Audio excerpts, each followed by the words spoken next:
जिला स्तरीय निजुक्ति मेला जिला प्रशासन तरफ आयोजित होती माननीय सांसद भद्रक माननीय विधायक भद्रक को उपस्थिति रे उद्घाटन होती गोटे बड़ कथा प्रथम थर कर पाखापाखि 35 रु अधिक कंपनी बा सरकारी प्रतिष्ठान माने आसिचंती पिला माननकु सामरिक प्रशिक्षण ठारू आरंभ करिकि एमएनसीज रे मध्ये सुजोग दिया जाउछि।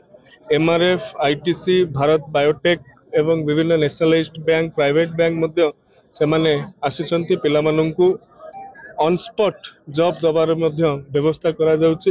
ये गोटे बहुत बड़ सुजोग डिस्ट्रिक्ट इंडस्ट्रियल कॉरिडोर डीआईसी एथिरे संश्लिष्ट अछंती ओडिशा सरकार स्किल डेवलपमेंट डिपार्टमेंट ठारू आरंभ करिकि विभिन्न डिपार्टमेंट एथिरे सहयोग करछन। निश्चित भाव में भद्रक युवपीढ़ी को एक बड़ सुजोग देव बोली आमे आशा पकड़। रिपोर्ट समीक्षा न्यूज लाइव।